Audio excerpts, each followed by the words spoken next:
Okay. I'm John Harrington. And I'm Sammy, Omar. And we are researching working memory and acute pain. All right, so we're going to start this off a little bit unusually. So we're going to ask everyone to, for just a second, if we can get you to close your eyes. And I want you to imagine just a time period where you felt a lot of pain. Just a lot of pain. It felt really bad. I don't know, you broke your bone, you sprained a muscle, something like that. Just a couple more seconds. All right, open your eyes. Sarah, question. Do you remember exactly how the pain, like what you experienced, or do you just remember that it kind of felt bad? I mean, I remember that it hurt pretty bad. Okay. Sure. Okay, well, I'm going to get you guys to close your eyes just one more time, and now we're going to try this a little differently. This time, I want you guys to imagine your favorite color. All right, open your eyes. And wait, you know exactly what that color looks like? Yes. Okay, sweet. So can you go to the next slide? All right. So the reasoning for that is because color is obviously, it's objective, there's a visual analog, you have a visual representation for exactly what every color looks like. Obviously you can distinguish blue from green, from yellow from red. And here we have an x-ray. In fact, this x-ray of Sammy, who broke his collarbone about a little bit over a month ago. And so basically, when you have injuries or when you encounter acute pain, the analog system that you use is not as clear. It's not as clear as in comparison to colors. You know, you can easily see that better than this right here. So basically, now I'm going to get into like the medical interest, and so okay, so now I'm going to get into the medical interest. And what you see here is this pain scale, the 0 to 10 scale, and you go to the doctor's office, and I'm sure all of you are familiar with this. And so basically, what we know is that pain is the 5th vital sign. And so what we know is that,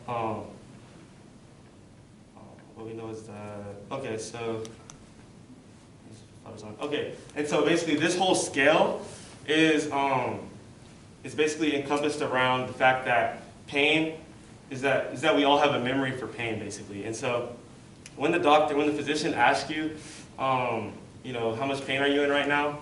Basically, you're going to think about a previous pain in which you had, which was the worst pain possible, and you're going to relate it to the pain in which he's asking at the moment.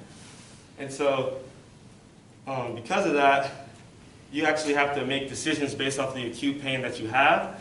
And so, you have to make decisions like, do I need to go see a doctor, or can I just use over-the-counter medication? Is this treatment working that the doctor presented to me, or is this medication working better than another medication? And so that pretty much explains the importance of how our research relates to medicine. And so here we're talking about the memory for pain. And so we know that pain is subjective, and then colors, on the other hand, is more so objective. And so it's harder to really analyze pain pretty much. And so because we know that pain is subjective, a lot of problems arise with the pain ratings on the 0 to 10 scale. And so some problems that you can notice is if the doctor asks the patient how much pain you're in, we don't know if really they're memorizing the number on the 0 to 10 scale, or if they're actually remembering the experience of the pain that they had. And so, but the assumption is that humans actually do remember pain, they have a memory for pain, and so Sam's going to take a deeper dive into that. Okay, so we know people have already kind of shown this, but this is Badlane and Hitch's 1974 model for working memory.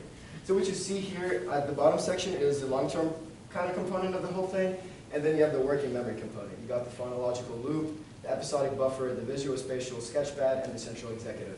So a little bit about what each of these do. Phonological loop sort of deals with your verbal and your auditory aspect. Your visuospatial sketchpad is kind of conveniently named, deals with your visual and spatial sensory information. Then you got the central executive and the episodic buffer, which are a little bit less understood. But from what we know is the central executive deals with attentional processes, which is really important when you're thinking about long-term memory and trying to encode information and bring it into long-term memory. And then you got your episodic buffer, which is, as the name implies, is a buffer. It kind of filters information and helps the working memory system kind of communicate with your long-term memory system. So we got the hypothesis for our study. We hypothesized that the participants that do better on the cognitive tests, or in other words, they have better working memory capability, they will be able to distinguish between the pain stimuli better. So for our methods, we had 30 participants. We had 17 males and 13 females. And what you see here on the left is a Wisconsin card sorting task. So what you see is at the bottom you have one reference card and you have 4 different cards on top. And what you do is that you have to compare the reference card to one of the 4 based on 3 categories. The 3 categories, you got color, number, and shape. So if the category was color, for example, you would select number 1 based on the reference card because they're both red. If it was based on number, it would be number 2. And if it was based on shape, you'd select number 4. So what the participants were instructed to do is once they sat down to complete the Wisconsin card sorting test, is that they first had to use deductive reasoning to figure out which category the computer or the system was programmed to test them for. So for example, if they identified that the category was color, then they keep selecting color, and eventually the computer could switch up the category and the rules would change. And once again, the participant had to use deductive reasoning to find the new rules. So it could switch from color to shape or to number, and they'd have to find the new one. So that was the first cognitive test that was sort of measuring this processing capability. And then the second test that we used was called the operation span, the O-span. So what happens is you're presented with a math problem, and it's kind of simple. It's just like a PEMDAS, like 1 + 2 = 3, let's say. So you got the first screen, which is the problem screen, and then you got the next one. Once you click and you know the answer, it's the answer screen. So let's say 1 + 2, and then it gives you a number, the number 3, right? And then it asks you true or false. Obviously, since 1 + 2 = 3, then you select the true option. If it said 7, 1 + 2 is not equal to 7, so you select false. And then it will give you a letter. So after every math problem, you'll be presented with like a flashing letter on the screen. And your job is to memorize those letters in the correct order that it was presented to you. So every sequence would have around like 3 to 7 of these trials, and you'd have to remember the letters. And once all was said and done, you have the recall section. So the recall, as you can see here, you're presented with a screen with a bunch of letters and checkboxes, and you have to basically check the letters in the order that they were presented. And then at the end, you have the feedback screen, which shows you the number of letters that you got correctly in the same order, and the math accuracy, which you can see on the top right of the screen. Okay, and here, this was the experiment that we used to assess memory for pain. And so we have 4 stimuli that appear to be identical, but they actually varied in weight. And so we had categorized the weights as light, medium, heavy, and extra heavy. And also, you can see here that we have our pain apparatus. And what we did was we put all of the participants in a pain baseline assessment so they could get introduced to all of the stimuli. And so what we did was the participants would place their second phalanx, which is located right here, and they would put that underneath the handle of the pain apparatus. And so what we would do in the experimental trials is we would let their finger rest for 5 seconds, and then after 5 seconds had passed, we would apply the first stimulus for 5 seconds, and then once the 5 seconds had passed, we would take the first stimulus off, and they would keep their finger underneath the pain apparatus. And then after that, we would apply the second stimulus, and that would go for a duration of 5 seconds. And after that second stimulus had been applied for 5 seconds, we would take that off, and we prompted them to tell us whether or not they thought the stimuli were the same or different. And then also tell us how confident they were in their answer. And we did this for, we rotated between these 4 fingers here, and we skipped the thumb. And we did this for 24 trials. And so here, this is a graph, and basically I'm going to walk you through it. And so what we have here is the number of people that had this amount of hits or correct rejections. And so I'm going to define exactly what we mean by hits and correct rejections. So a hit is basically when the 2 stimuli were the same and the person responded same. And a correct rejection is when the 2 stimuli were different and the participants responded different. We also looked at misses and false alarms, and Sammy's going to talk about that more in the next slide. Misses were when the stimuli were the same and they responded different, and false alarms are when the stimuli were different and they responded the same. And so what you can see here is a normal distribution of the data. And so I want to bring you back to the hypothesis that we had, So what you can see here in the graph is that the people had a memory for pain, right? And so we know this because if they were just guessing during our trials, the most frequent bar on this bar graph would be 12, right? Because there's 24 trials, and 12 divided by 24 is 50%, but that's just simply not the case with this data.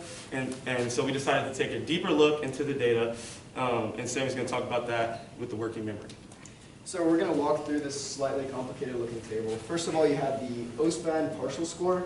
So what that is, we saw with the O-span that you have the sequence of 7 letters, and let's say you got 5 out of the 7 letters correctly in the same order, then you'd get a score of 5 out of 7, and that would be your score for the partial score. Then you get the absolute score. If you got 5 out of the 7 letters correct, then you get a score of 0, because the absolute score only counts the sequences in which you got every single letter correct. So that's the differences between those two. The Wisconsin card sort percent correct is kind of self-explanatory. You have 30 trials with the Wisconsin card sort, and whatever amount you get right out of 30, then you turn that into a percentage. Wisconsin's card sort preservative errors. So as we said, once you have a category with the Wisconsin card sort, let's say you're basing it off of color, when it switches to, like, let's say shape, and so basically the preservative errors is how many times were the participants stuck on the previous rule before they learned they had to change to the new category. Meanwhile, the non-preservative errors that you can see in the last columns are basically just random errors not relating to any ruling. So what you can see is so the first row is basically relating to those cognitive tests, so it's basically measurements for your working memory. And then as John explained, the hits, misses, false alarms, and correct rejections, those are measurements for the pain, distinguishing between the pain stimuli. So that was sort of the pain portion of the study versus the working memory portion of the study. And so we did a correlation between those two. And what you can see from the p-values that we actually did not find any significant results. So does that mean that pain and working memory are not related? Not exactly, because as John was showing on the previous table, if it was just based off of chance, since we had 24 trials, then for the number of hits and correct rejections, 12 should be of the highest frequency because it was just based off of chance. But since we saw 17 and 18 were of highest frequency, that means it was much greater than chance. So there has to be a relationship there between working memory and pain, which John will discuss. And so here we have the Badlane Hitch model that Sammy talked about earlier. And so in the Wisconsin card sort and the O-span task that we did, they mainly measure the phonological loop and the visual spatial sketch pad. And so the phonological loop, that basically is looking at auditory processes and how that relates to verbal working memory. And the visual spatial sketch pad, although it may seem like it looks at nonverbal processes of the working memory, you can actually associate it with verbal descriptions in your head. And so that's why, and so since we know that pain is subjective and utilizes nonverbal working memory processes, we are advocating for an expansion of the Badlane Hitch model, in which we show as the whole model, or the Harrington, Omar, Lefebvre model. And so we're introducing the somatosensory touch point as an expansion of the Badlane Hitch model, which the somatosensory touch point involves nonverbal working memory processes. So in conclusion, as John just said, we're expanding on Badlane Hitch's old model by including the somatosensory touch point, which is a nonverbal component, which is kind of missing from the current model. And just to touch on this whole thing, so we saw that Dijiao and colleagues, they did a similar study, except what they did is that we did a study where we distinguished between the pain. So we had different pain stimuli, and the participants had to say whether they were the same or different. This study distinguished between different types of vibration. So instead of pain, it was sort of tactility, so touch. And what they found is they did this on participants while sort of numbing different regions of their brain using transcranial magnetic stimulation. And they found that the dorsolateral prefrontal cortex was an area of the brain that was heavily involved in both like processes of working memory and somatosensory just sensations, I guess. So this is really important to us because, again, so pain is a type of somatosensation. So it's a link between somatosensory sensations and pain. So it sort of helps link the two and, I guess, advances on the assumptions that we're trying to make from our study. And other duties of the dorsolateral prefrontal cortex, you can see, includes decision-making, novelty, mood, and pain. And for future directions, we're just going to keep doing what we're doing, trying to accumulate more results and get more participants. And if the significance of the results doesn't change, then we're going to look a little bit deeper into like the nonverbal component of our results.